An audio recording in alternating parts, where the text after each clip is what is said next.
नमस्कार दोस्तों, हिंदी एक्सपर्ट गिरी sir channel में आप सभी का स्वागत है।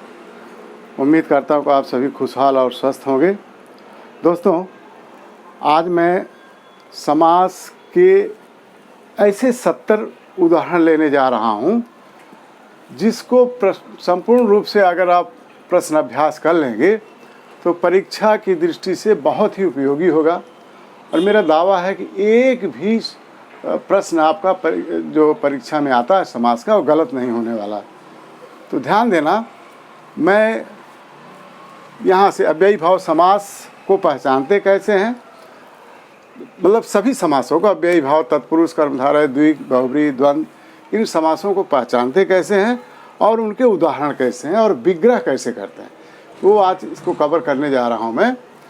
तो दोस्तों, अव्ययी भाव समास में, जैसा कि मैंने इसके पहले के वीडियो में आपको बताया था कि अव्ययी भाव समास में प्रथम पद अव्यय होता है और बहुत कुछ मिला करके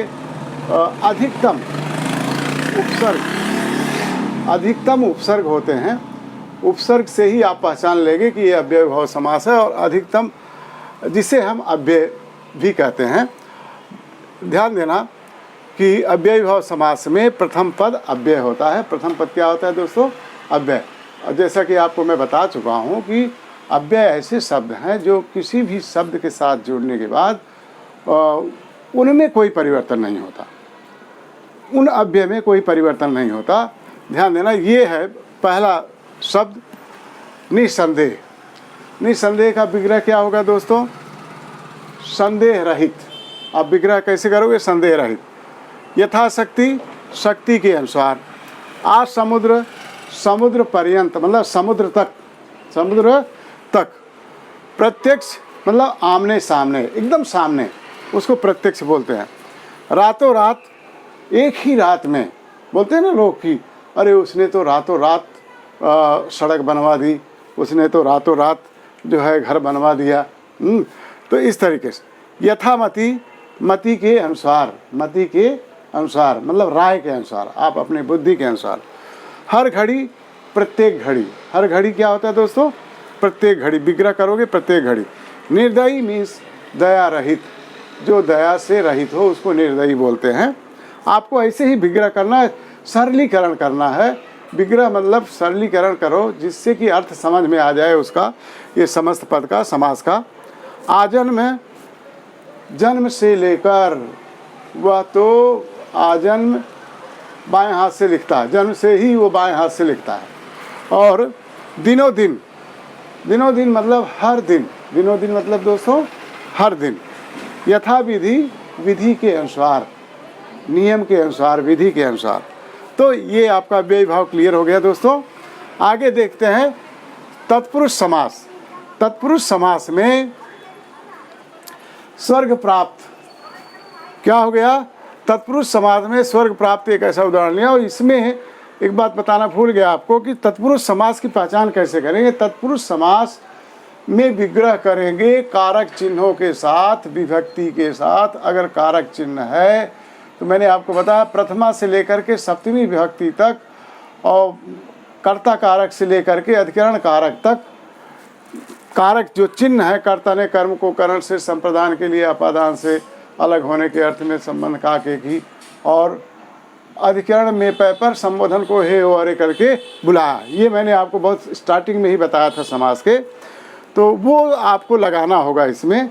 देखिए, स्वर्ग प्राप्त, इसमें कर्म कारक है, कर्म तत्पुरुष है। स्वर्ग को प्राप्त, मरणासन मतलब मृत्यु के नज़दीक, मृत्यु के नज़दीक। ग्रामगत, गांव को प्राप्त, गांव को गया हुआ। ग्रामगत मतलब गांव को गया हुआ। तो ये हो गया कर्म तत्पुरुष। रोग मुक्त, रोग से मुक्त, रोग मुक्त मतलब रोग से मुक्त। भूखमरा, भूख से मरने वाले, भूखमरा, भूख से मरने वाला व्यक्ति भूखमरा बोलते हैं। हवन सामग्री, हवन के लिए सामग्री, संप्रदान कारक के लिए कि जो चिन्ह है दोस्तों संप्रदान कारक का है। हवन सामग्री, हवन के लिए सामग्री। तुलसी रचित, तुलसी द्वारा रचित, ये देखो करण तत्पुरुष है। तुलसी रचित, ये करण तत्पुरुष है। देश निकाला, देश से निकाला, अपादान तत्पुरुष, देश से उसको अलग कर दिया गया। तो अपादान का यह चिन्ह भी है, एक जगह से दूसरी जगह को अलग होना, सेपरेट होना, उसको अपादान बोलते हैं। तो देश निकाला, देश से निकाला। राजसभा, राजसभा में राज्य की सभा, राजा की सभा, राजा की सभा, ये देखो संबंध तत्पुरुष हो गया। ध्यान मग्न, ध्यान में मग्न, ध्यान में मग्न अधिकरण तत्पुरुष, अधिकरण का में पर होता है। वन मानुष, वन में रहने वाले मानुष, वन मानुष अधिकरण तत्पुरुष, ये भी हो गया दोस्तों।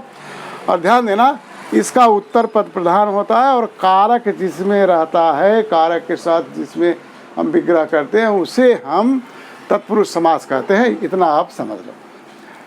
आगे देखो कर्मधारय, कर्मधारय में कर्म को धारण करने वाला, जैसे तत्पुरुष में तत् मतलब बाद, तत् मतलब बाद वाला जो पद होता है वो प्रधान होता है। तत् मतलब बाद में, पुरुष मतलब व्यक्ति, तो बाद में जो व्यक्ति है, बाद में जो शब्द है वो प्रधान होता है। इसमें सब जगह देख लो आप, बाद में लगने वाले शब्द जो है वो प्रधान है, उत्तर पद प्रधान जिसको बोलते हैं।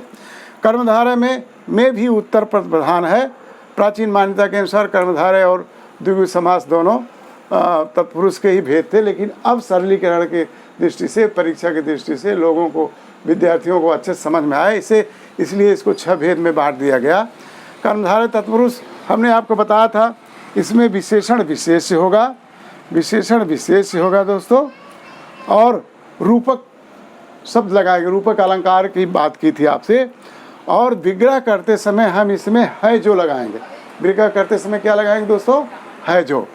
तो प्रधान है अध्यापक, जो प्रधानाध्यापक मतलब जो मुख्य अध्यापक होते हैं, जो हेड मास्टर होते हैं, उनको प्रधानाध्यापक बोलते हैं। प्रधान है जो अध्यापक। पीताम्बर, पीला है जो अंबर, अंबर वस्त्र, पीला है जो अंबर, पीला है जो वस्त्र। नील गाय, नीली है जो गाय। देखो सब में प्रथम पद जो है वो विशेषण है, सभी में प्रथम पद विशेषण आपको मिलेगा, बाद वाला पद जो है वो विशेष मिलेगा। तो नील हो गया, नील गाय मतलब नीली है जो गाय। महादेव, महान है जो देव, भगवान शिव को बोलते हैं महान है जो देव। घनश्याम, घन के समान श्याम, काले घने बादलों के समान श्याम जी थे, श्री कृष्ण थे, घन के समान श्याम। तो चरण कमल, इसमें समानता भी है, आपको बताया मैंने कि विशेषण विशेष, उपमान उपमेय और रूपक अलंकार की भी पहचान होती है इसमें। चरण कमल, कमल के समान सदृश, कमल के समान चरण, कमल के समान चरण, या कमल रूपी चरण, कमल रूपी चरण। प्राण प्रिय, प्राण से प्रिय, प्राण से प्रिय। विद्याधन है जो, प्राण से प्रिय है जो, वो प्राण प्रिय हो गया। विद्याधन, विद्या रूपी धन, विद्या रूपी धन। यहाँ पे देखो रूपक अलंकार हमने आपको बताया था, तो विद्या रूपी धन। और देह लता, देह है जो लता, देह जिसकी लता के समान हो, देह है जो लता। महाजन, महान है जो जन, पुरुष, जन मतलब पुरुष, जो इंसान महान है उसको महाजन कहते हैं। आगे देखना, काली मिर्च, काली है जो मिर्च, काली है जो मिर्च, काली मिर्च। महाराज, महान है जो राजा, महाराज हो गया। बाकी जो जैसे आप कर्मधारय पहचानते हैं उसके लिए मैंने दे दिया विशेषण विशेष। और है जो लगा करके विग्रह करेंगे, उत्तर पद प्रधान होगा। वो सारे शब्द जो है, समस्त पद जो है वो कर्मधारय के अंतर्गत आते हैं। द्विगु समास ध्यान देना, द्विगु समास, द्विगु मतलब इसमें दोस्तों पहला पद जो है, द्वि से आपको समझ में आया होगा कि द्वि मतलब दो, तो पहला पद जो है जो संख्यावाचक होगा उसे ही द्विगु समास बोलते हैं। यहाँ देख लो, मैंने आपको पहचानने की विधि लिख दी है। संख्यावाची, जो पहला पद संख्यावाची हो गया और पहला पद जो प्रधान होगा। द्विगु समास में त्रिफला, त्रिफला 3 है फल, तीन फलों का समाहार। नवरत्न, नवरत्नों का समाहार। नवग्रह, नवग्रहों का समाहार। चवन्नी, 4 आनों का समूह, 4 आनों का समाहार। द्विगुण, दो, देखो द्विगुण 2 गुणों का समाहार जिसमें हो, 2 गुणों का समाहार जिसमें हो। तिरंगा, 3 है रंग, 3 रंगों वाला। अपना तिरंगा, भारत का जो झंडा है उसका कैसा है दोस्तों, तिरंगा है। चौमासा 4 मासों का समूह, 4 महीनों का समूह। पंचतंत्र 5 तंत्रों का समाहार। दोपहर, दोपहरों का दोपहर मतलब दोपहरों, जो मिड डे होता है दोस्तों, दोपहर, दोपहरों का समाहार। अष्टाध्यायी 8 है अध्याय जिसके, अष्टाध्यायी 8 है अध्याय जिसके, 8 अध्याय वाला। 9 निधियों वाला, 9 निधियों वाला। सप्ताह 7 दिनों वाला, 7 दिनों वाला। इस तरीके से आपका द्विगु समास हो गया, जिसमें प्रथम पद संख्यावाची होता है। बच्चों बहुब्री पहचानने की विधि मैंने लिखा है। जब विग्रह करेंगे तो है जिसका लिखेंगे और अर्थात लिखेंगे, है जिसका और अर्थात, जिसमें अन्य पद प्रधान होता है। न प्रथम पद प्रधान होगा, न द्वितीय होगा, न चतुर होगा, न भुज होगा, प्रथम और द्वितीय, न चक्र होगा, न धर होगा। प्रथम और द्वितीय प्रधान ना होकर के अन्य पद प्रधान होते हैं, ध्यान देना। चतुर्भुज 4 है भुजाएं जिसकी, अर्थात श्री कृष्ण। 4 हाथ में चक्र को धारण करने वाला, अर्थात श्री कृष्ण। नीला है कंठ जिसका, भगवान शिव। चंद्रमुखी चाँद के समान जिसका मुख है, अर्थात ऐसी स्त्री। गजानन जिसका मुख हाथी के सूंड के समान है, उसको गजानन कहते हैं, भगवान श्री गणेश, अर्थात श्री गणेश। निशाचर रात्रि में भ्रमण करने वाले को हम निशाचर कहते हैं, राक्षस जिसको बोलते हैं। है रात्रि में भ्रमण करता है जो, अर्थात अन्य पद में क्या हो गया, राक्षस। दूध मुहा दूध पीने वाला बालक है जो, दूध है जिसके मुंह में, बोलते हैं दूध है जिसके मुंह में, अर्थात दूध मुहा बालक। जितेंद्रिय इंद्रियों को जिसने जीत लिया है, अर्थात जितेंद्रिय। किसने जीता था दोस्तों? इंद्रियों को जीतने वाले हनुमान जी ही माने जाते हैं। बाकी संसार में कोई न पूर्व में था, न अभी है, न बाद में होने वाला है। इस तरीके से इसमें बताते हैं जितेंद्रिय हनुमान जी को बोलो, इंद्रियों को जीत लिया है जिसने। और भी बहुत अपवाद भी हैं, कुछ और लोग भी हैं जो पुराणों में वर्णित है।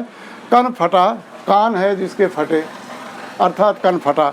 अल्प बुद्धि, अल्प है बुद्धि जिसकी, अर्थात अल्प बुद्धि वाला। गिरधर, गिरी को, पर्वत को धारण करने वाला, पर्वत को धारण करने वाला कौन है बच्चों? वो है श्री कृष्ण। त्रिवेणी 3 नदियों का, वेणी मतलब नदी, 3 नदियों का समाहार। 3 नदियां हैं जहाँ पे, 3 नदियां जहाँ पे मिलती हैं, अर्थात प्रयागराज, इलाहाबाद जिसको बोलते हैं दोस्तों, वहाँ पे गंगा जमुना सरस्वती तीनों मिलती हैं, त्रिवेणी हो गया। आ गए अभी हम बहुब्री के बाद द्वंद्व समास में। द्वंद्व मतलब मल्ल युद्ध होता है जो 2 लोगों के बीच में होता है, अर्थात द्वंद्व में जो समस्त पद है, इसमें दोनों पद प्रधान होते हैं। प्रथम और द्वितीय दोनों पद प्रधान होते हैं, प्रथम और द्वितीय दोनों पद प्रधान होंगे। और जिसमें बीच में डैश रहता है दोस्तों, शब्द में अगर एग्जाम में देखना, परीक्षा में, कि अगर 2 शब्दों के बीच में डैश है तो आप आंख बंद करके बहुत ही धड़ल्ले से आप द्वंद्व समास लिख के आ सकते हो। तो पाप और पुण्य, सुख और दुख, रात और दिन, राम और लक्ष्मण, लव और कुश, हरा और भरा, दूध और दही, तन और मन, नर और नारी, भला और बुरा, 2 और 4, जल और वायु। यहाँ पे मैंने डैश विस्मृत हो गया था दोस्तों, जल और वायु, जल वायु। तो इस तरीके से मैंने आपके सामने पूरे 70 उदाहरण रखे हैं। अगर 70 उदाहरण आप जो है पूरा अपनी नोटबुक में चित्रित कर लेते हैं, लिख लेते हैं, और इससे अपने मस्तिष्क में इसको धारण कर लेते हैं, याद कर लेते हैं, तो और इसके पहले जो मैंने समास में पढ़ाए थे उदाहरण, सबको मिला करके लगभग 100 उदाहरण हो गए होंगे। तो आपको किसी भी गाइड की ज़रूरत नहीं है, ना कोई ग्रामर की, व्याकरण की ज़रूरत है, व्याकरण पुस्तक की ज़रूरत है, न कोई सैंपल पेपर की, न कोई श्योर शॉट की, किसी की ज़रूरत नहीं। बस मेरा दावा है कि इतना अगर आप पढ़ लेते हो, मेरे स्टार्टिंग से लेकर समाज से लेकर के अभी तक के जो परीक्षा की दृष्टि से मैंने प्रश्न अभ्यास दिए हैं, तो आपके एक भी 0.1% आपके उत्तर रॉन्ग नहीं हो सकते, ये मेरा दावा है दोस्तों। इस वीडियो में मेरे साथ बने रहने के लिए, इसको ध्यान से सुनने के लिए, अपने मस्तिष्क में इसको धारण करने के लिए भी आप सभी का बहुत बहुत धन्यवाद। एक बार फिर से बहुत बहुत शुक्रिया दोस्तों। इसे शेयर ज़रूर करना, लाइक भी करना और इसे सब्सक्राइब भी करना, ताकि मेरे जितने भी आगे के जो व्याकरण में चीज़ें मैं बताने वाला हूँ, जैसे इसके आगे मैं अलंकार पढ़ाने वाला हूँ, तो आपको ग्रामर की दृष्टि से, व्याकरण की दृष्टि से हिंदी प्रश्न पत्र में कोई भी गलतियाँ कहीं भी संभव ना हो। धन्यवाद दोस्तों।